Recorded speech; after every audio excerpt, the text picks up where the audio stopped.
लेकिन जब वाइफ को चाहिए 20,000 और उसको 30,000 रुपये मिल जाएगा ड्यू टू हाई कोर्ट की रूलिंग, तब तो ये एक तरह से नेगेटिव मोटिवेशन होगी वाइफ्स के लिए। They will choose not to live in the wedlock rather to move courts to seek heavy amount of maintenance from husbands. लेकिन सीआरपीसी में वाइफ की डेफिनेशन दी है, वाइफ इंक्लूड्स, एक तो वाइफ तो है ही, लेकिन साथ में वो लेडी भी जिसका डिवोर्स हो चुका है लेकिन रीमैरिज नहीं हुई। सुप्रीम कोर्ट ने कहा कि वाइफ को तो हम रोक नहीं सकते, वो अलग अलग कानून में उसका राइट है, तो अलग अलग कानून के तहत मेंटेनेंस मांग सकती है। लेकिन ये अनजस्टिस एंड इनइक्विटेबल होगा कि हम हस्बैंड को बार बार मेंटेनेंस देने के लिए कहें। जो वाइफ शादी के समय जिस स्टेटस में रह रही थी उसी स्टेटस से शादी के बाद भी रह सके, उसको बोलते हैं मेंटेनेंस। और ये जो अमाउंट ऑफ मेंटेनेंस है ये लग्जरी नहीं होनी चाहिए। वाइफ का मेंटेनेंस का अधिकार एक बहुत ही कॉम्प्लिकेटेड इशू है। उसका कारण ये है, ये अकेला अधिकार, मेंटेनेंस का अधिकार 4 अलग अलग कानून में दिया हुआ है। आप यकीन नहीं करेंगे, लेकिन वाइफ अपने हस्बैंड से maintenance code of criminal procedure में भी क्लेम कर सकती है, हिंदू मैरिज एक्ट में भी क्लेम कर सकती है, Hindu adoption and maintenance act में भी क्लेम कर सकती है, और protection of women from domestic violence में भी क्लेम कर सकती है। तो अधिकार एक, कानून 4। इस वजह से बहुत बड़े सवाल खड़े होते हैं। सबसे पहले तो ये कि क्या एक समय पे वाइफ अपने हस्बैंड से मल्टीपल लॉज में मेंटेनेंस क्लेम कर सकती है क्या? फिर अगर वाइफ ऐसा करती है तब तो जो उसे मेंटेनेंस मिलेगा वो मल्टीफोल्ड हो जाएगा, एक्सपोनेंशियल हो जाएगा, इतना ज़्यादा हो जाएगा कि हस्बैंड के लिए बहुत बर्डनसम होगा। अगर नहीं कर सकती मेंटेनेंस क्लेम अलग अलग कानून में, तो कानून में लिखा ही क्यों है? और सबसे बड़ा सवाल कि क्या एक कोर्ट मेंटेनेंस देते हुए दूसरे कोर्ट का दिया हुआ मेंटेनेंस को देखते हुए मेंटेनेंस को एडजस्ट यानी कि सेट ऑफ कर सकती है या नहीं? तो ये जितने भी सवाल हैं ये कोर्ट्स के सामने बहुत लंबे समय तक झगड़ों का मुद्दा बना रहा। तो इन सभी सवालों का उत्तर आज की वीडियो में आपको देंगे। इसके लिए हम आपको बताएंगे कि देश का कानून क्या कहता है, हाई कोर्ट्स में क्या झगड़े थे बहुत लंबे समय तक, और अल्टीमेटली सुप्रीम कोर्ट ने क्या कहा। तो एक एक करके देखते हैं इन क्वेश्चंस का सॉल्यूशन। तो सबसे पहले तो क्या वाइफ अपने हस्बैंड से एक ही समय पे अलग अलग कानून में मेंटेनेंस क्लेम कर सकती है या नहीं? तो आपको बता दूं, 3 डिफरेंट हाई कोर्ट्स ने 3 डिफरेंट समय पर एक ही बात कही। सबसे पहले कलकत्ता हाई कोर्ट ने 1962 में महावीर अग्रवाला वर्सेस गीता रॉय के केस में, फिर 1963 में इलाहाबाद हाई कोर्ट ने राम सिंह वर्सेस स्टेट के केस में, और फिर 1965 में पटना हाई कोर्ट ने नंदिनी चक्रवर्ती वर्सेस किरण चक्रवर्ती के केस में कहा कि जो Hindu adoption and maintenance act है, जो कि फैमिली कोर्ट की जुरिस्डिक्शन है, और जो कोड ऑफ क्रिमिनल प्रोसीजर है, जो क्रिमिनल कोर्ट की जुरिस्डिक्शन है, वो आपस में आपसी विरोधी नहीं है, इनकंसिस्टेंट नहीं है। ऐसा इसलिए कहा क्योंकि Hindu adoption and maintenance act का जो सेक्शन 4B है वो ये कहता है कि अगर कोई भी कानून Hindu adoption and maintenance act के विरोध में है, इनकंसिस्टेंट या रिपग्नेंट है, तो दूसरे कानून को नहीं माना जाएगा और हिंदू एडॉप्शन मेंटेनेंस एक्ट को माना जाएगा। लेकिन कोर्ट ने कहा कि जो सीआरपीसी है, क्रिमिनल लॉ, वो हिंदू एडॉप्शन मेंटेनेंस एक्ट के विरोध में नहीं है, तो दोनों कानून इंडिपेंडेंटली चल सकते हैं और दोनों कानून के तहत वाइफ मेंटेनेंस क्लेम कर सकती है। और हाई कोर्ट की इस रूलिंग पे सुप्रीम कोर्ट ने अपना ठप्पा लगाया 1969 में in the case of Nanak Chand versus Chandra Agrawal. लेकिन अभी भी क्वेश्चन पूरी तरह से सॉल्व नहीं हुआ था, तो सन 2020 में फिर से सुप्रीम कोर्ट के सामने ये क्वेश्चन खड़ा हुआ और इस बार सुप्रीम कोर्ट ने एक लैंडमार्क जजमेंट के थ्रू इस सवाल का बहुत अच्छी तरह आंसर दिया, और केस का नाम है रजनेश वर्सेस नेहा।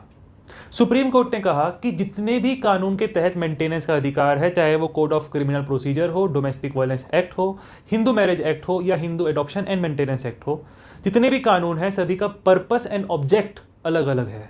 जैसे अगर मैं बात करूं section 18 of Hindu adoption and maintenance act, तो इसमें वाइफ को मेंटेनेंस तभी मिलेगा जब मैरिज जिंदा है, during the subsistence of the marriage wife को मिलेगा। वाइफ कब तक वाइफ है? जब तक मैरिज है। डिवोर्स के बाद तो वो वाइफ नहीं है, तो इसलिए उसको जब मैरिज जब तक है तभी तक वाइफ मेंटेनेंस क्लेम कर सकती है under Hindu adoption and maintenance act, और सिर्फ वाइफ कर सकती है। और यही अगर मैं बात करूं section 24 and 25 of Hindu marriage act, तो इसमें वाइफ के साथ साथ हस्बैंड भी क्लेम कर सकता है मेंटेनेंस, सबसे पहली बात। दूसरी बात, मेंटेनेंस हिंदू मैरिज एक्ट में तभी क्लेम होगा जब मैरिज में किसी ना किसी तरह का कोर्ट का इंटरवेंशन हो चुका हो, या तो जुडिशियल सेपरेशन या फिर डिवोर्स की पिटीशन लग चुकी हो या फिर डिवोर्स इवन हो चुका हो, तब भी वाइफ, जो डिवोर्स वाइफ है, वो मेंटेनेंस क्लेम कर सकती है। इन शॉर्ट, विदाउट मैरिज को डिसरप्ट किए हुए हिंदू मैरिज एक्ट के तहत वाइफ मेंटेनेंस क्लेम नहीं कर सकती। यही मैं बात करूं section 125 of code of criminal procedure की, तो इसमें वाइफ के साथ साथ चिल्ड्रन और पेरेंट्स भी मेंटेनेंस क्लेम कर सकते हैं। साथ ही में अभी तक बात कर रहा था मैं Hindu marriage act, Hindu adoption and maintenance act, तो ये हिंदुओं पे अप्लाई करता है, लेकिन कोड ऑफ क्रिमिनल प्रोसीजर एक सेक्युलर लॉ है, तो ये जितने भी रिलीजन हैं सभी पे अप्लाई करेगा। हाँ, मुस्लिम के लिए कुछ एक्सेप्शंस हैं।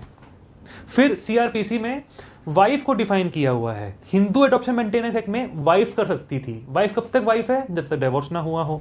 लेकिन सीआरपीसी में वाइफ की डेफिनेशन दी है। वाइफ इंक्लूड्स, एक तो वाइफ तो है ही, लेकिन साथ में वो लेडी भी जिसका डिवोर्स हो चुका है लेकिन रीमैरिज नहीं हुई, उस पीरियड तक भी वो वाइफ है एज पर सीआरपीसी। और 125 सीआरपीसी को एक समरी प्रोसीडिंग्स की तरह देखा गया है। यहाँ पे कोर्ट बहुत ज़्यादा एलिमेंट्स नहीं देखती मेंटेनेंस देने से पहले, वो सिर्फ 2 चीज़ें देखती है। सबसे पहले कि हस्बैंड के पास सफिशिएंट मीन्स है या नहीं मेंटेनेंस देने के लिए, दूसरा ये हस्बैंड ने वाइफ को नेग्लेक्ट किया या नहीं, और फाइनली अगर मैं बात करूँ डोमेस्टिक वायलेंस एक्ट की, तो डोमेस्टिक वायलेंस एक्ट का जो सेक्शन 20D है उसमें मेंटेनेंस लेने के लिए पहले वाइफ को डोमेस्टिक वायलेंस प्रूव करना पड़ेगा।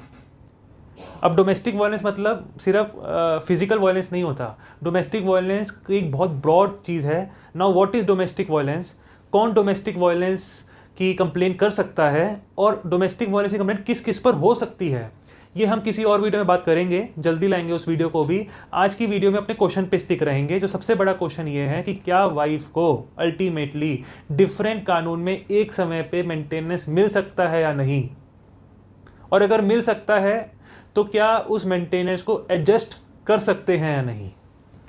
एडजस्टमेंट का मतलब समझ रहे हैं ना आप? एग्जाम्पल देता हूँ आपको। फॉर एग्जाम्पल वाइफ 20,000 रुपये मांग रही है क्रिमिनल कोर्ट से भी, फैमिली कोर्ट से भी, कि मुझे 20,000 रुपये पर मंथ चाहिए मेंटेन करने के लिए खुद को। क्रिमिनल कोर्ट ने उसको 20 में से 15,000 रुपये पास कर दिया, बोला कि क्लेम अमाउंट आपका जो है 20,000 रुपये 15,000 रुपये मेंटेनेंस आपको मिलेगा। अब फैमिली कोर्ट जो 20,000 का जो क्लेम है वाइफ का, उसमें से 15,000 रुपये जो क्रिमिनल कोर्ट ने दे दिया उसको सेट ऑफ करेगी, एडजस्ट करेगी, यानी अब 5,000 रुपये पे ही डिस्कशन होगी 5,000 रुपये मेंटेनेंस देना है या नहीं। This is the meaning of adjustment. तो एडजस्टमेंट करना है या नहीं करना, इसके ऊपर भी हाई कोर्ट में बहुत कॉन्फ्लिक्ट देखा गया। अलग अलग हाई कोर्ट ने अलग अलग बातें करी। अगर मैं मध्य प्रदेश हाई कोर्ट की बात करूं तो सबसे पहले उसने 2008 में अशोक पाल वर्सेस मंजुलता के केस में, फिर उसके 8 साल बाद मोहन चौहान वर्सेस मोहिनी के केस में कहा कि ये जो एडजस्टमेंट ऑफ मेंटेनेंस है ये कोई रूल नहीं है, कोर्ट की डिस्क्रिशन है, कहीं लिखा नहीं है कि कोर्ट को एडजस्ट करना ही है। और इसी बात को एक स्टेप आगे ले गया कलकत्ता हाई कोर्ट, जिसने पहले 2015 में चंद्रदास वर्सेस ताप्ती दास के केस में, फिर 2 साल के बाद सुजीत वर्सेस तुलिका के केस में ये कहा कि जो मेंटेनेंस है अलग अलग कोर्ट से उन सबको ऐड अपॉन कर देना चाहिए। क्या आपको ये लॉजिकल भी लग रहा है? ऐड अपॉन मतलब अगर 20,000 रुपये मेंटेनेंस मांग रही है wife from criminal court and from family court, और क्रिमिनल कोर्ट ने उसको 15,000 रुपये दे दिए, तो फैमिली कोर्ट उसे फिर से 15,000 रुपये क्या 20,000 रुपये भी दे सकती है। मतलब ओरिजिनली चाहिए थे वाइफ को मेंटेनेंस के लिए 20,000 रुपये, और कितने मिल गए उसे? 30,000 रुपीज़। तो जो मेंटेनेंस का जो लॉ का जो पर्पस है वही डिफीट हो गया, बिकॉज सुप्रीम कोर्ट ने टाइम एंड अगेन अपनी रूलिंग्स में मेंटेनेंस को एक्सप्लेन किया है।